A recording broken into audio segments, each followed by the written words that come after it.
Hi friend, ನಾನು ರೂಪ ಮಾತಾಡ್ತಿರೋದು. ನೋಡಿ, ಆಲೂಗಡ್ಡೆ ಕಿತ್ತಿದ್ವಲ್ಲ, ಅದಕ್ಕೆ ಜೋಳ ಹಾಕಿದ್ವಿ ಇವತ್ತು. ನಾಳೆ ಬೇರೆ ಹಬ್ಬ ಇದೆ, ಅದರೊಳಗೆ ಜೋಳ ಹಾಕ್ತಾ ಇದ್ವಿ ಇವತ್ತು. ಯಜಮಾನ್ರೆಲ್ಲ ಅರ್ಥ ಹೊಡಿತಾರಲ್ಲ, ಅವರೇ ಯಜಮಾನ್ರು. ಹಾಗಾಗಿ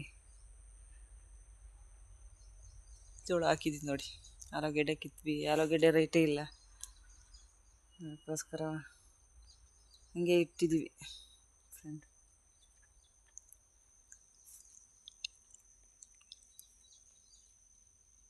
ನೋಡಿ, ಇರುವೆಗಳು ಏನು ಕಾಟ ಕೊಡ್ತವೆ ಅಂದರೆ, ಇವು ಮಣ್ಣುಗಳನ್ನೇ ಇದು ಮಾಡಿ ಹಾಕಿವಲ್ಲ, ಇನ್ನೇನು ತಿಂತಾವೆ ಇವು ಇರುವೆ.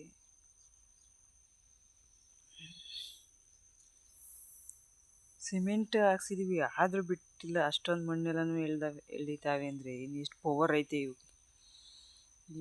ಇದು ಇರುವೆ ಎಲ್ಲ, ಇದು ಬುದ್ಧನ ಅನಿಸುತ್ತಿದ್ದು.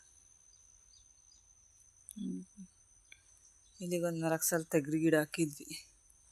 ಅದು ಜಾಸ್ತಿ ದೂರ ಹಾಕ್ಬೇಕಾಗಿತ್ತು ಅನಿಸುತ್ತೆ, ಹತ್ತತ್ರಕ್ಕಾಗಿ ಹಂಗಾಗಿ ಅಂಟ್ಕೊಂಡವೆ ಈ ಕಡೆ ಸೈಡಲ್ಲಿ.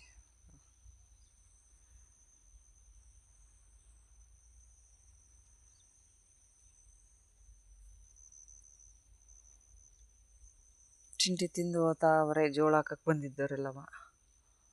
ಹಂಗಾಗಿ ಅವರೇನೋ ತಿಂಡಿ ಆಯಿತು, ಇನ್ನು ನಮ್ದು ಆಗಿಲ್ಲ. 10 ಗಂಟೆ ಮೇಲಾಯಿತು, ಇನ್ನೂ ತಿಂಡಿ ತಿಂದಿಲ್ಲ ನಾವು. ದೂರದಲ್ಲಿ ಹೊಡಿತಾವ್ರು ನೋಡಿ ಅವರು ಯಜಮಾನ್ರು. ಕಡೆ ಎಲ್ಲ ಜೋಳ ಹಾಕ್ತಾ ಅವರೇ. 2 ಹೊಲ ಆಗೈತೆ, ಇನ್ನೊಂದು 2 ಹೊಲ ಆದರೆ ಆಯಿತು. ಎಲ್ಲ ಇದ್ದಾರೆ, ಎಲ್ಲ ಇನ್ನೂ ಸ್ವಲ್ಪ ಇದೆ, ಹಾಕಿ ಮುಗಿಸ್ಬೇಕು ಇವಾಗ. ಮುಗಿಸ್ಲಿಲ್ಲ ಅಂದರೆ ನಾಳೆ ಹಬ್ಬ ಬೇರೆ ಇದೆಯಲ್ಲ,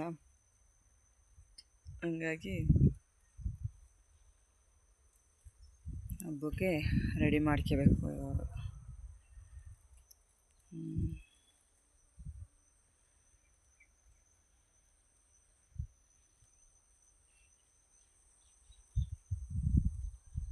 ನಾನು 4 ಜನ ಬರಬೇಕು ತಿಂಡಿ ತಿನ್ನೋಕ್ಕೆ, ಬಂದಿಲ್ಲ.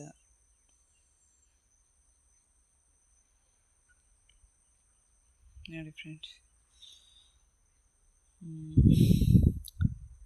ನಮಗಿದೆ ಮುಖ್ಯವಾದ ಹಬ್ಬ, ಮಹಾಲಯ ಅಮಾವಾಸ್ಯೆ. ಮಾಡಬೇಕು, ಹಬ್ಬ ಮಾಡಬೇಕು.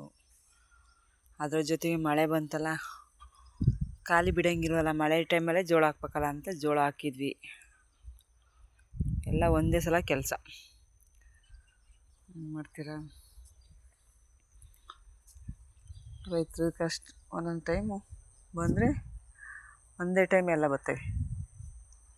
ಏನು ಮಾಡ್ತೀರ?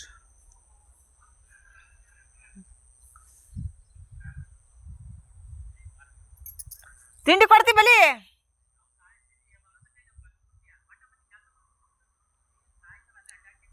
ನೀವು ಗೊತ್ತಿರಂತ ಸುಮ್ಮನೆ ಅದೇ.